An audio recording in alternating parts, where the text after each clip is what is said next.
Well,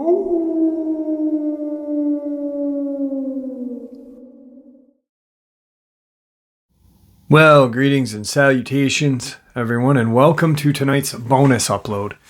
Tonight's bonus upload is an actual special upload because it happens to be the kind of godmother of this channel, Jane.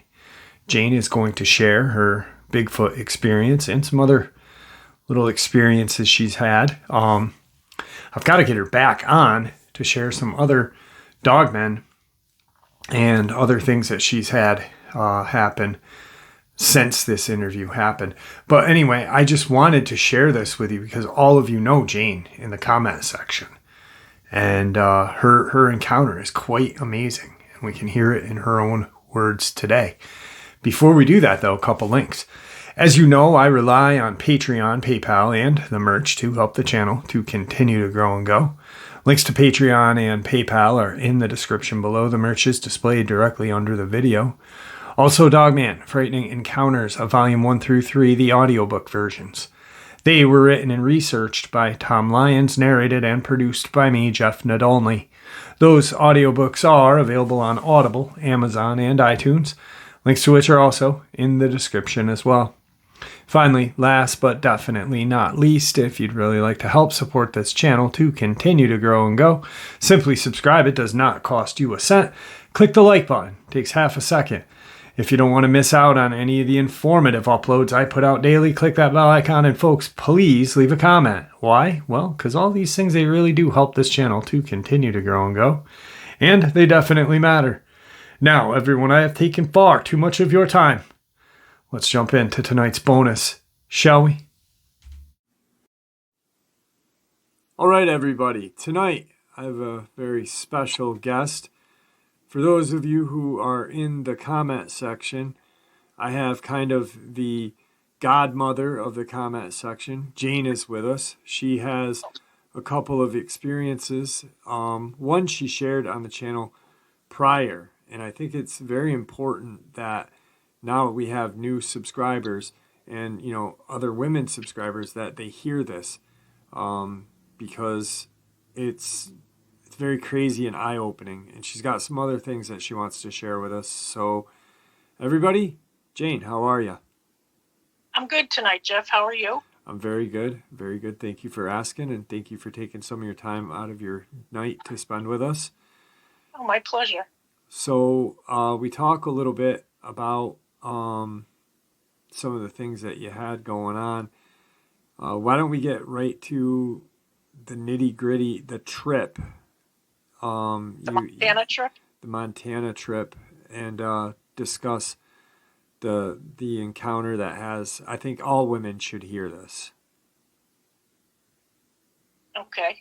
All right. You ready for me to go? Oh, yeah. Floor is yours. All righty, thank you. This was back in 1977.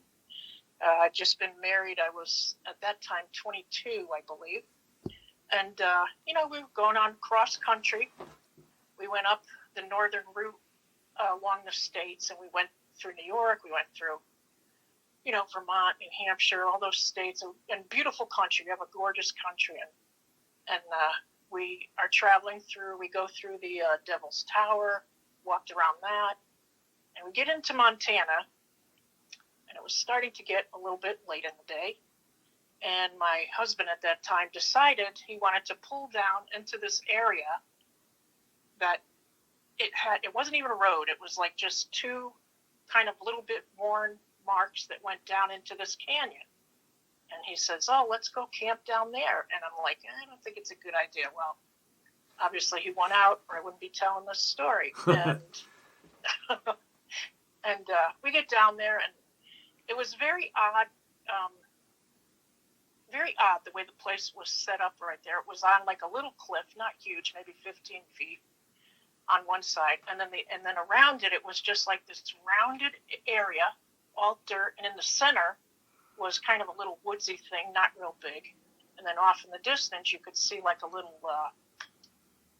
rise in the area and like that. And, it was just a normal setting up for camp. And there was another vehicle there, but we never saw those people, oddly enough.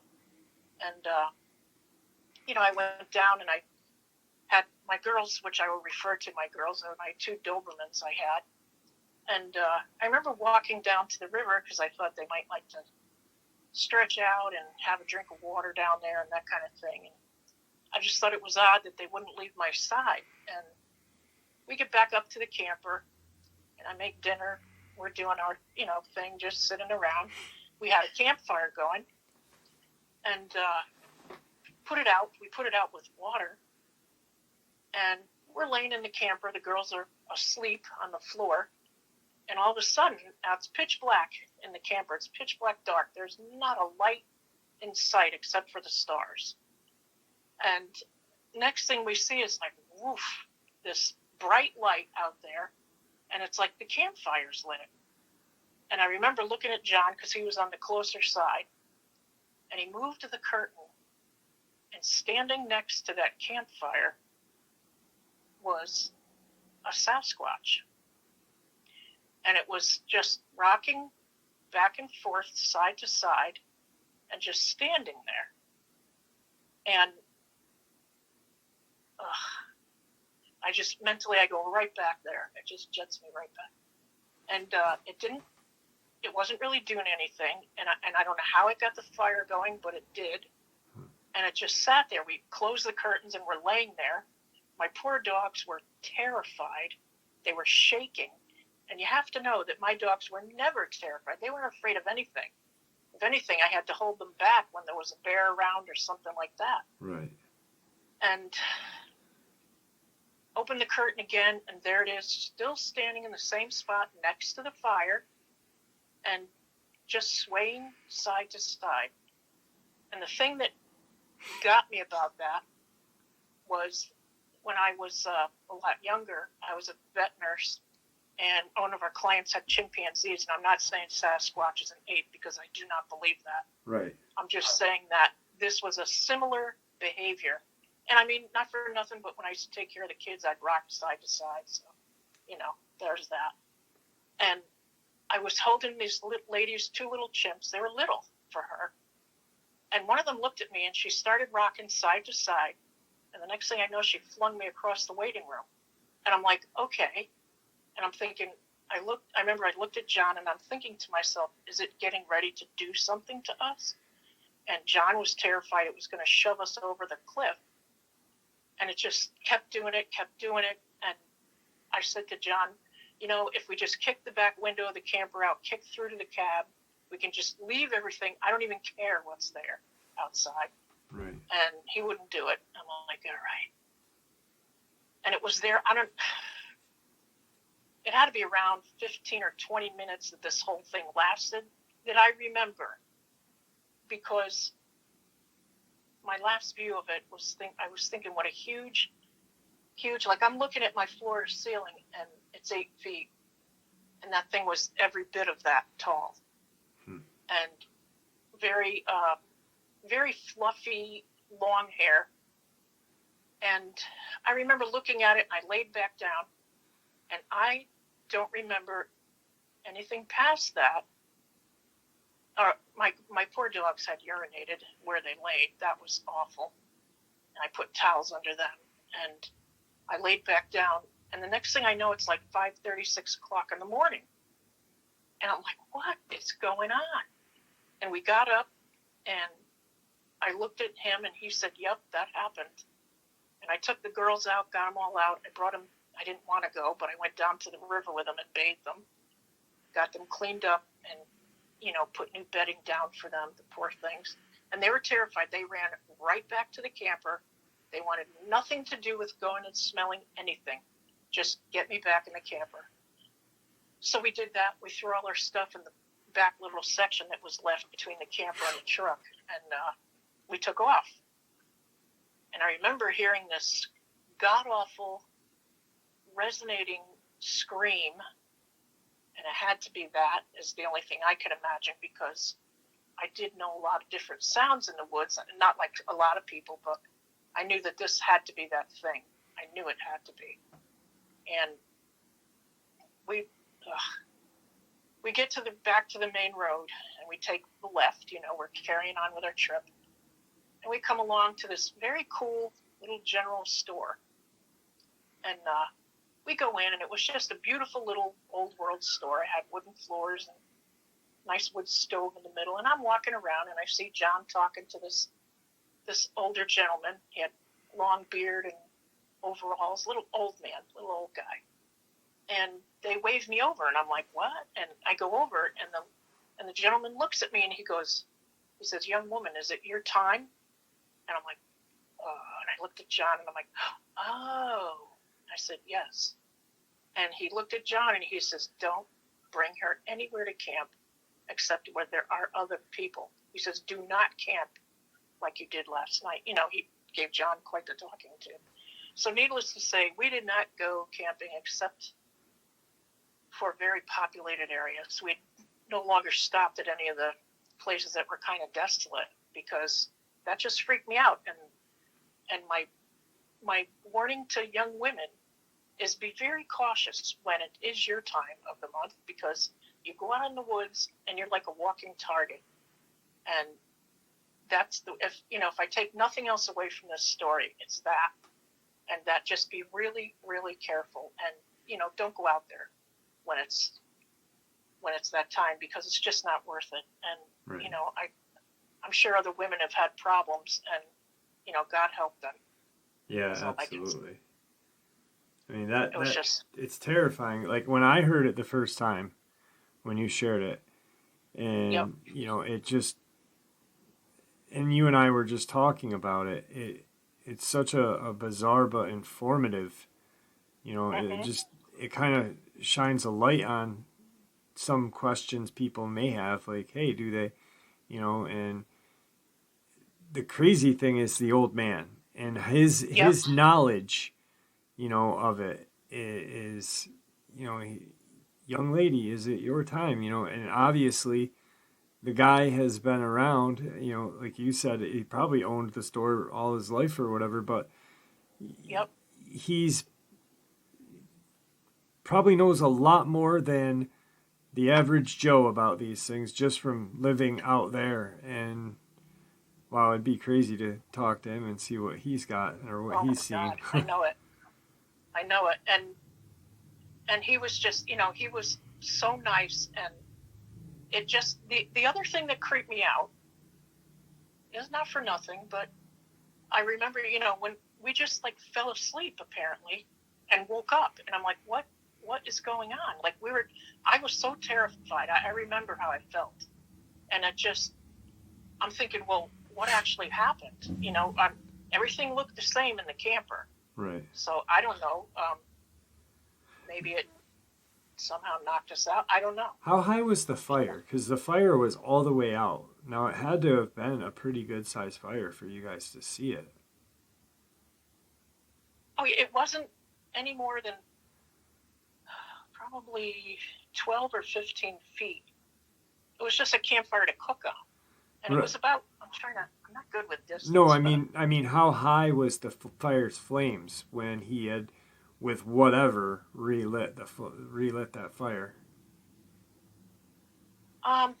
They were shining. They were pretty big, like maybe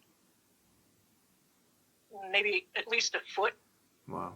At least. And that was soaked ground with water. You had soaked that whole ground. That's insane. Yep. So that's an even more baffling, what the hell is this thing? How'd it get complete wet wood and wet ground lit again? Yep. At nighttime. That's what baffled us. It's like, it must have been watching us and saw its moment, waited till I don't know if it waited till we were asleep or not, but I mean, we weren't. We were just laying there talking, and I still don't know how it did that to begin with. And then other people have said to me, well, maybe there was a spark under one of the rocks. I said, but we soaked the campfire.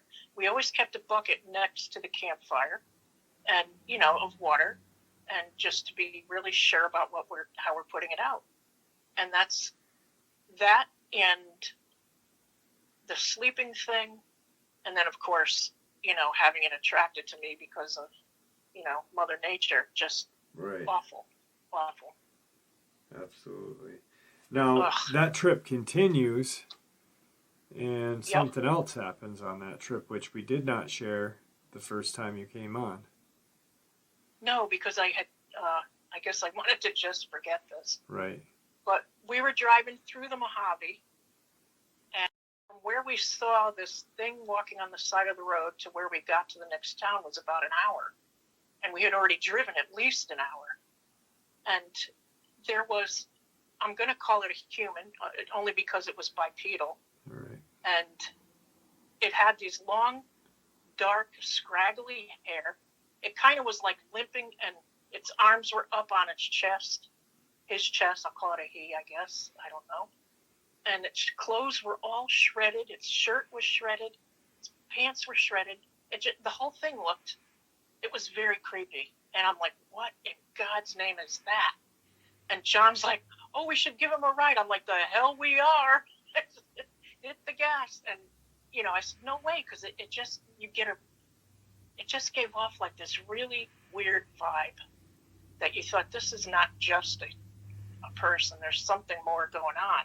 And I felt bad, but in the other respect, I'm thinking I could just see we'd be in the news the next day, And that was that being, whatever it was, had this really long, dark, scraggly hair. It was in its face. Like it wasn't really showing its face. And I thought that was weird.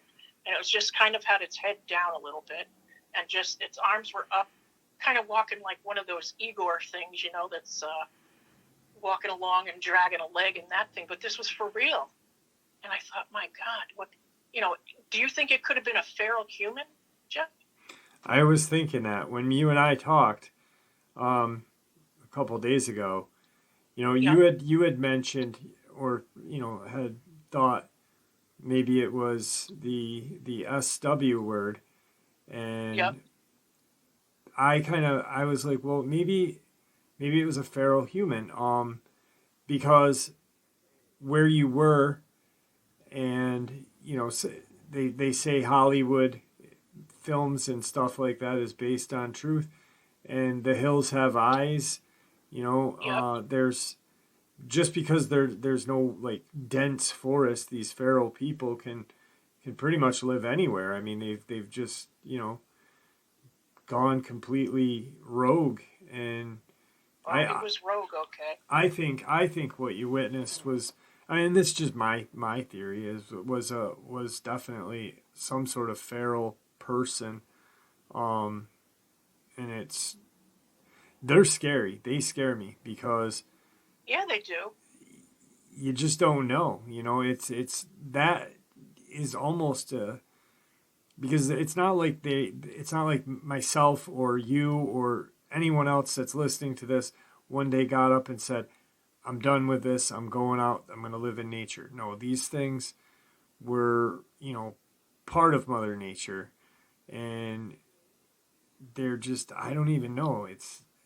They're almost an abomination of Mother Nature, if you ask me, in my eyes. But Exactly. That's how I feel, Jeff. It was surreal.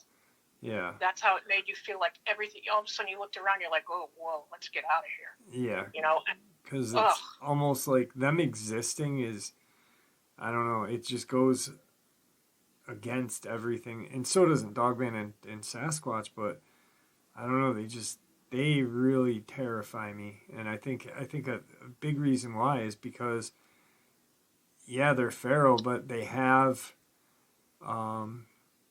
cognitive skills. They can possibly fashion weapons, and who knows, maybe they've harnessed fire and this and that. So they have a couple things in their arsenal to harm us. So I don't know.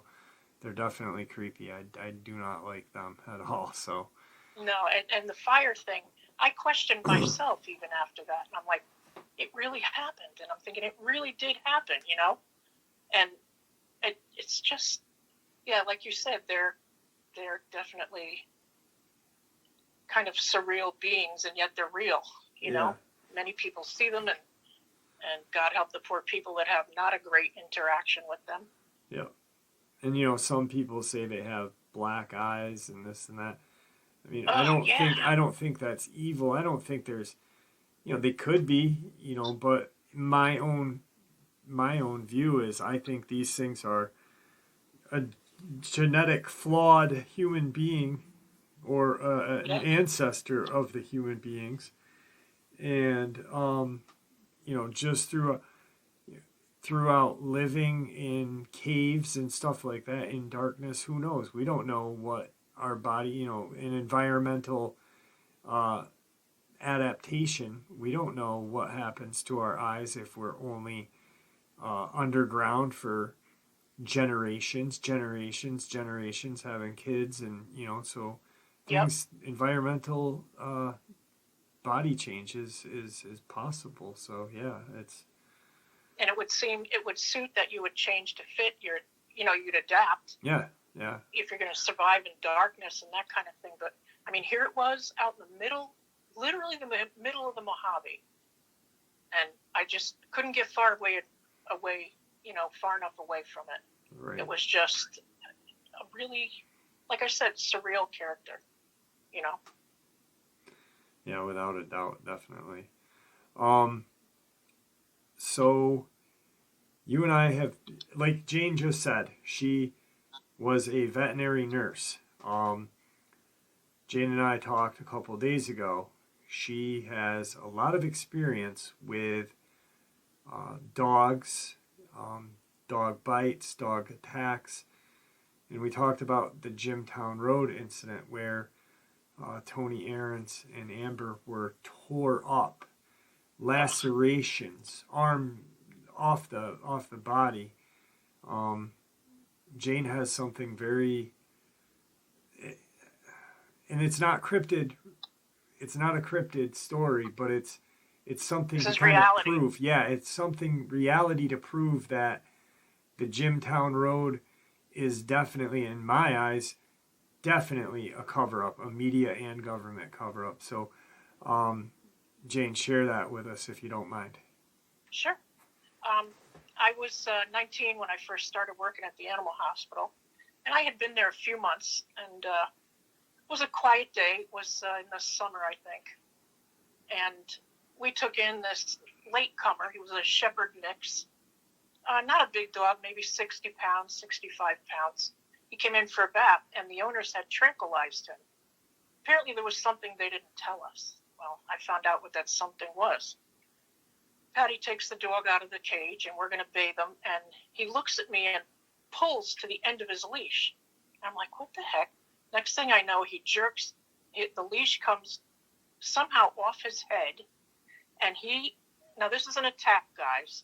A bite is a very different thing. Getting bitten, I've been bitten times. I was also a trainer and behaviorist, and a lot of times that happens. An attack is an extremely different thing.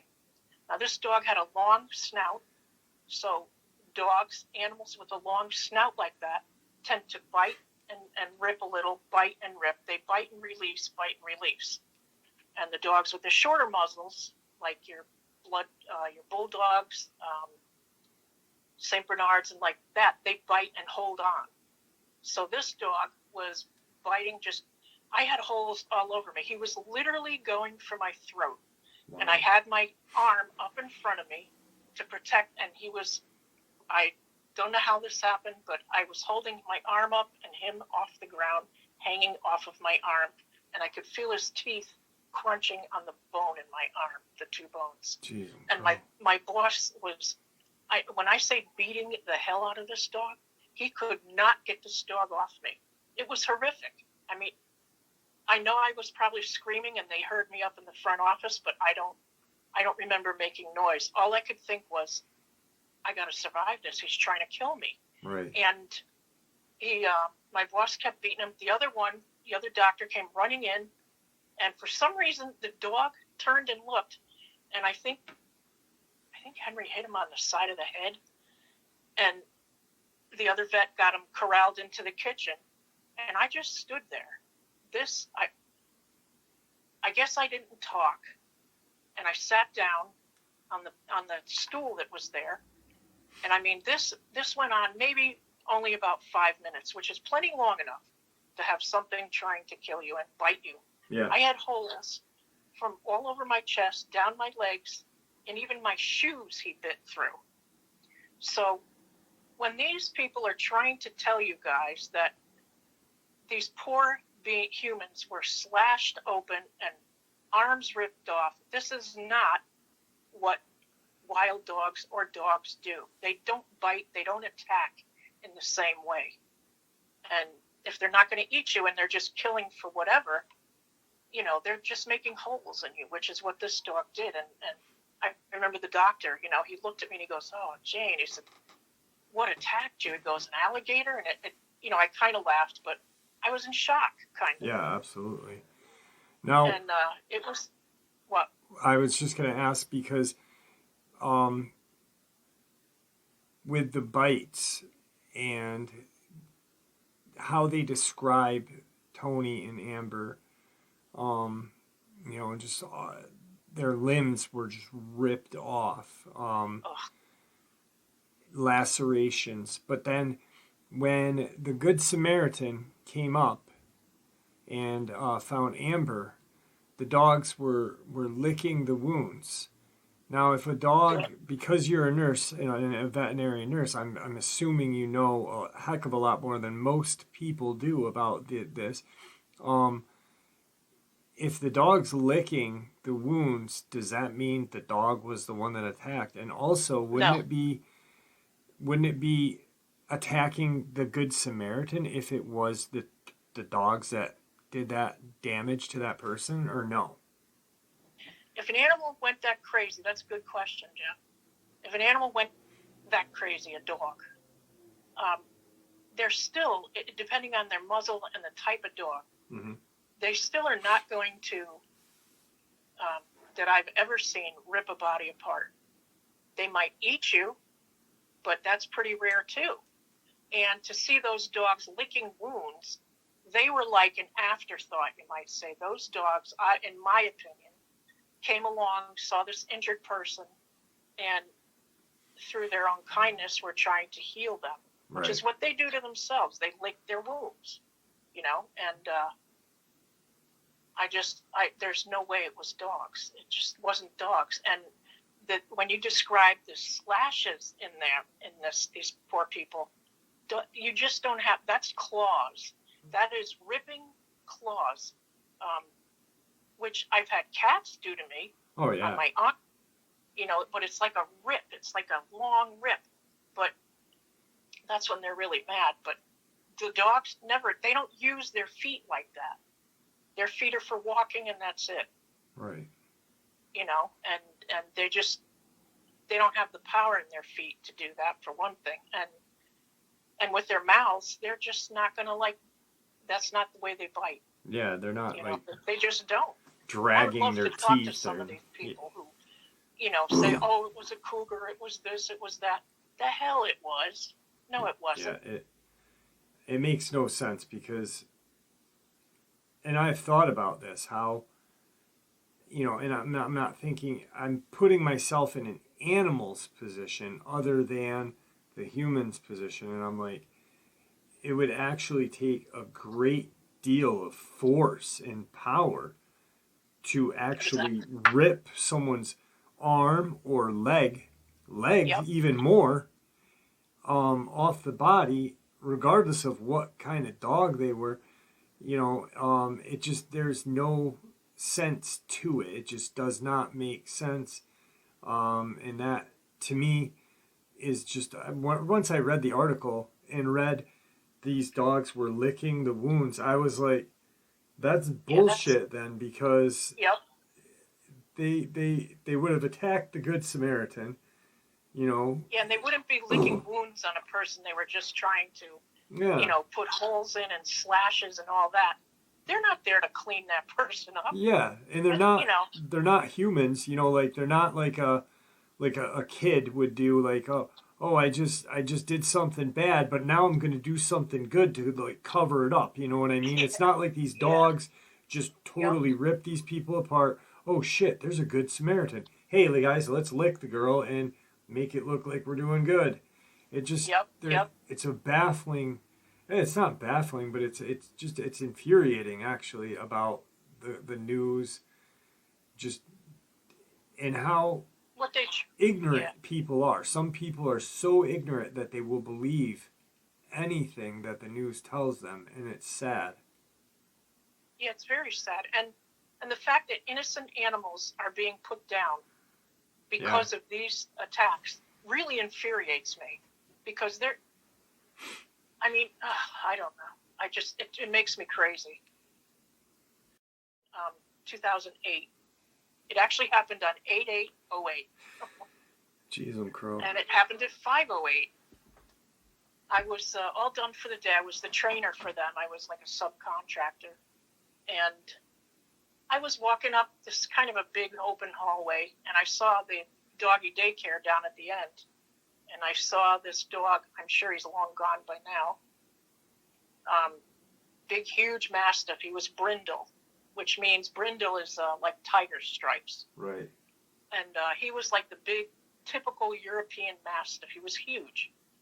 And I remember seeing him come down the hall with his owner, and I thought, oh, Trey looks happy to go home. Well, the next thing I know, I wasn't even looking at them. And the next thing I feel is something on my head, my face in the back of my head. My head was in his mouth. Jeez, He leaped. crow. This is what the groomer told me, because he came out and saw it. I guess the dog launched off the wall, pushed himself up over his owner, and landed on my head with my head in his mouth.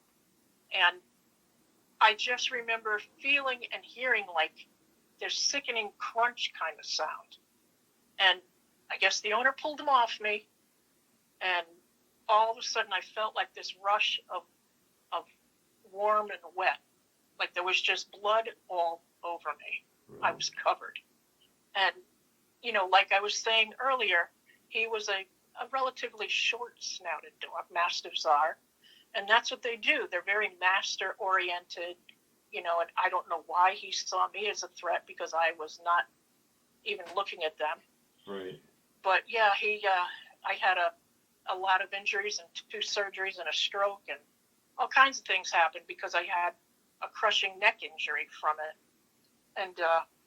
And that was my other story of an attack.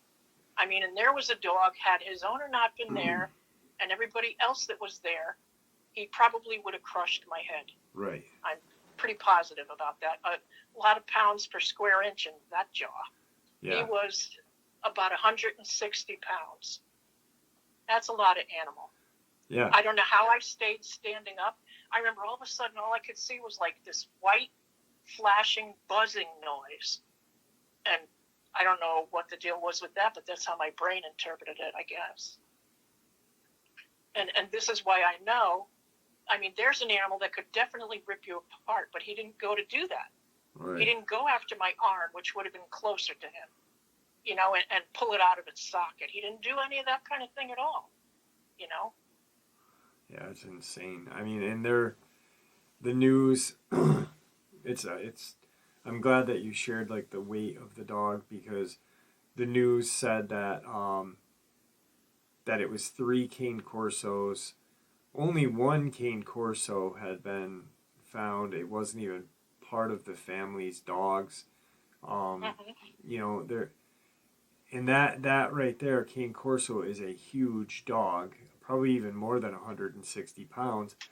But they're massive. Yeah, in the same breed, they're a mastiff dog, and like they would just crush when they bit, just crush, not rip. That's their whole deal. That's the way their mouth and jaws are built. Right. Is to latch on and crush. Even if you're running, that's what they do. Yeah, that's terrifying. I mean, I'm sorry you had to go through that. Jeez, I'm crow. Oh, let me tell you, I had a lot of sutures, and they gave me a few days off, and I was back at work. Yeah. Because I'm like, that's not going to beat me. Definitely a fighter. So. Oh yeah. Let's jump ahead. We'll stay in the cryptid because you got a couple other things that you wanted to talk about. let's stay in the cryptid section, and you've got something that you saw in your yard that you're definitely not sure of what the heck it was. Oh, that was the morning. I don't know what to call this thing. I have no idea. The sun was about 9 o'clock in the morning. Right. And I was talking to my friend. She's my best friend, Susie. And we're on the phone, and I said, I want to show you something outside. There was things that I had planted.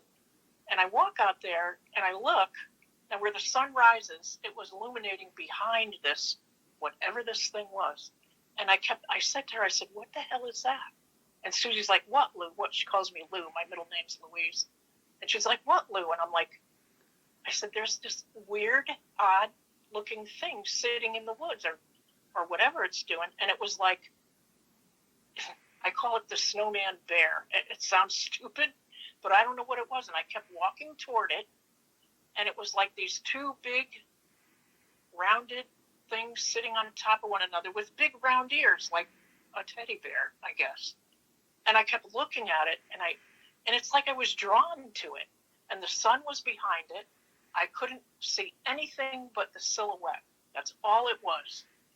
And weirdly enough, I kept walking towards it, and Susie's like yelling at me. She goes, Lou, get back in the house, get back in the house. And I'm like, but it's so weird. And I was almost fascinated by what the hell is this in the woods? Right. And it was the weirdest thing. And finally she was yelling in the phone, and I turned around, I walked back up the stairs, and I went to look, and it was gone. And when I say gone, I mean that whole section of woods was lit up like it was never there. And it was, I know, I haven't really told too many people about that because it was such a freaky thing. Right. And I told my nephew, because he's a hunter, I said, what do you think it could have been? Was it a bear? Maybe. And I explained to him what it looked like. He went over, and he was so good. He went over and walked where it was. And he knows I don't make up shit. I just don't. And he knows I had to have seen something. And I said, do you think that could have been a bear? And I said, it was pretty big. It was at least 6 feet tall. And I said, it was odd. It was so odd, Jeff. Yeah. And I know it sounds stupid, but I just don't know what it was. And to this day, and Susie goes, Lou, just get in the house and lock the doors. I'm like, okay. Yeah, it's So that was my little weird thing out in the woods. That's freaky, especially you've heard noises out there as well. So I mean, that puts the creepy freak factor out there a little more. Oh yeah, we get a lot of tree knocks and not really screams, but one night there was a ton. It had to be 15 or 20 coyotes. You could almost count the different voices. And Jeff, I told you about this. Yeah. You and Victor. Yep. And there was also then this other, like this screaming, rumbling kind of a roar. And I thought, holy God, is that a Dogman? And I asked Victor, could they push the coyotes? And he said they definitely would do that. So that was the only thing that could have been, because I have never heard anything like that before or since, ever. Yeah, we have a lot of animals in these woods. We've had a bear in the yard, a cougar, the little, what are they called? Little lynx bobcat, bobcat. Just all, a fisher cat. They make weird noises. Yeah, fishers do. Fishers are freaky. Their noises they make are just, if you don't know what a fisher sounds like, look it up on YouTube, and you'll definitely be like, whoa, that came out of that little creature. Yeah, that little body exuded that. It's like, whoa. Yeah. So that was that. Another time, we have a fire pit across the little brook, and we burn all our paper and cardboard and all that. And I was walking out one morning, and I went before the bridge. There's a little bridge across the brook, which leads into the river on the back part of our property. So it is like coyote or Sasquatch, Dogman heaven, I'm sure. Cryptid, whatever, out there, highway. And I remember I looked up, something made me look up. And this was the strangest thing, and I saw this twice, a few days apart. I don't know if you know what those water walls look like. They're like a water, I don't know, big buildings have them sometimes. Instead of a fountain, Right. they'll have like this big wall and water running down it. Yeah. And it was just really, it was about, I don't know, maybe that was a good 20 feet away from me, at least 20 to 30 feet. And it was kind of in the pathway that we would walk if we were going out to where the cedar trees are in the woods, in the field rather. And I kept looking at it, and I just had this kind of, I knew I had to like leave and then walk away from it because it kind of repelled me. And yet I was fascinated by, what is that? Because if you take water, and you know how when you pour water out and it pours out sort of in a flat way out of a bucket and you can look through it, Yeah. and everything's distorted. Yep. That's what this was like. Was it kind of like what Brittany described last night? Kind of like with the on a hot summer's day when gas is on the road, kind of like that. Yes. Yep. Yeah. Yep. That was a perfect description. Yep. And it wasn't until I saw one of those water walls, one of the hospitals I was in, visiting somebody. They had one at the down by the elevators, and I stood there looking at it. I'm like, oh my God, it's like what I saw. That's the only way that I can describe it. And then a few days later, I saw it again in the same spot. And I'm thinking, oh my God, my nephew walks through here, because he's a bow and arrow hunter, and a crossbow hunter and like that. And I've never seen it again. It was a little over a year ago, I think. Probably around this time of year. It was kind of near the end of the summer. And that was an odd, I just felt like and listening to encounters on your show, the hunter that he walks and his foot disappears. That one where and then he feels something grab him. Yeah. And it says, gotcha. Ugh. Yeah, that's definitely creepy. The gotcha thing is just terrifying. And I didn't know about that then, but I was thinking, what could be on the other side of that? Because it just, I think maybe it was giving in the water a reflection of what it was looking at. I don't know. But I just knew I just had to go back in the house because I just got this feeling of absolute dread. Like if I didn't turn around and go back in the house, I would never go in the house again. I just wouldn't be around. And so those were kind of freaky. Yeah, definitely. Just odd, a lot of odd stuff. Yeah. The portal ones are just, they freak me out almost as, I mean, with the Dogman and Sasquatch, you've got some information. People have seen them. There's some sort of, but then when you throw in like the feral human or the portal, where there's really nothing known, it's like they are the two freakiest for me. Yeah, I mean. Yeah, like what could be on the other side of that? What is waiting? Absolutely. There was the one encounter I talked about, and it was a portal sighting, and two friends were driving, and they came to the road. They saw it. They saw this portal thing on the side of the road, and they stopped and went and looked at it. And really, one of the guys almost fell into it, and that was his ending words are, "I wonder what would have happened to me if I fell into it." Exactly. Like, do we really want to know what's on the other side? I don't. I mean, I'm pretty adventurous. Like, I love the TV show Stargate when they'd walk into that. Yeah. But, they were kind of knowing where they were going. These things, I truly believe, and this is purely my opinion, that these are some of the reasons people disappear. Like the 411 missing people. Yeah. I really believe that. Oh, I really absolutely. Believe that. Yeah, I do too.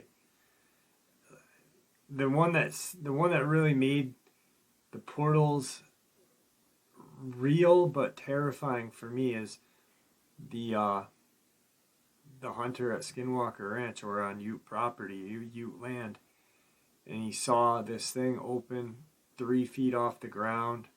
Ugh. and just something come out and then it just takes off into the opposite direction. Ugh.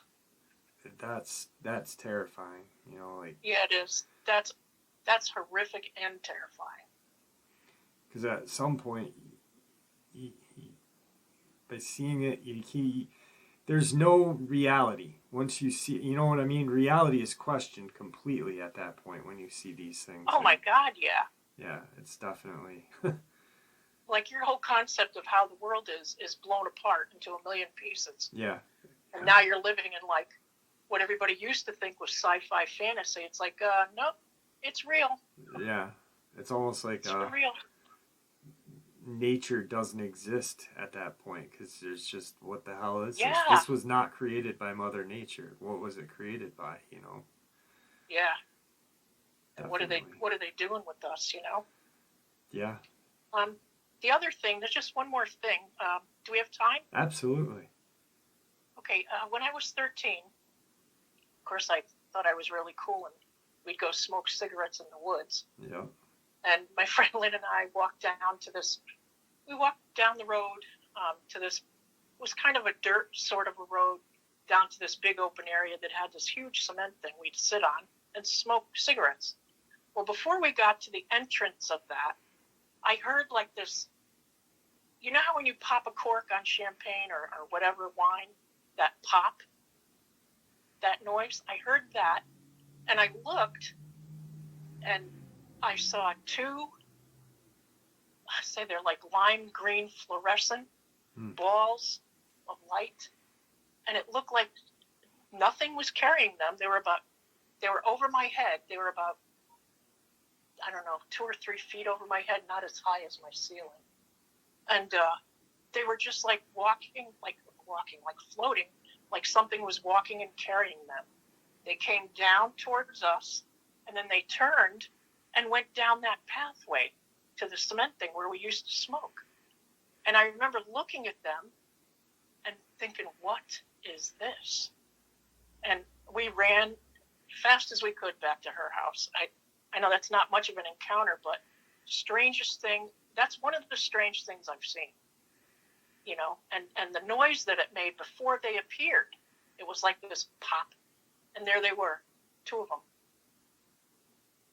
Yeah. And I know people say that sometimes they see those before they see a Sasquatch. We didn't see any of that kind of thing. Of course, we didn't hang around, but yeah, that was weird. Yeah, absolutely. Well, just, you know, Brittany had saw some sort of something prior to seeing her Sasquatch. And, she did, huh? Yeah, she was in her truck, and something floated from one side of the tree line all the way across, right in front of her truck, and then kind of V-lined it. And yeah, I mean, it's like these things move with purpose. You know, like they're going somewhere. They have a destination. That's how I felt. And I'm like, you know, we're sitting at her house. We locked the door, and I remember thinking, what were those? You know, and then, you know, you're 13. Your brain is kind of. I never saw any of those since. My brother has seen them. He and my nephew. One floated in between them in the woods. Wow. Oh, yep. And I think that was the green color, like I saw that, like, I can only call it like a fluorescent lime, you know? Yep.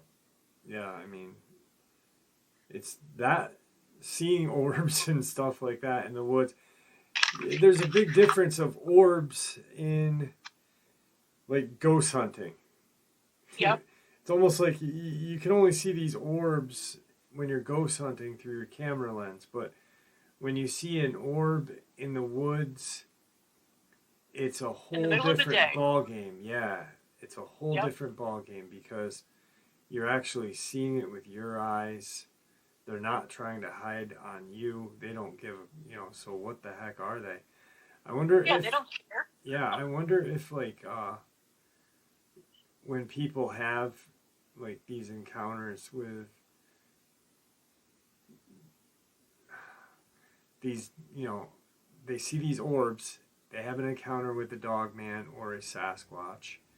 I wonder if in more or less the Sasquatch. I wonder if these orbs are a sign of the Sasquatch being camouflaged, or Ooh, that's a good one. entering from a different dimension. That's a very good question, because it literally looked like something was walking and holding it. It was way up off the ground, but it was kind of, sort of, if you were holding something and you were kind of bouncing or whatever, that's what it was like. Yeah, wow. That's friggin' crazy. So, those are my stories anyway. Well, Jane, I thank you very much for coming on and sharing. I really appreciate you sharing your attacks with us, because that actually puts a lot of clarification to, what dogs can do and what dogs can't do. Yep.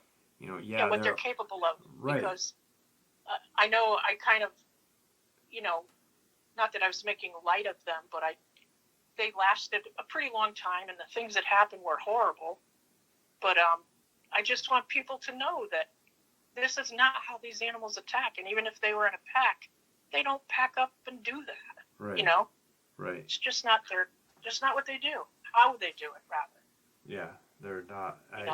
None of it makes sense. Absolutely none of it. And a huge part of me wants to have some sort of answers, but a big part of me thinks that we never will. At least not in my lifetime. I kind of feel like that too. I mean,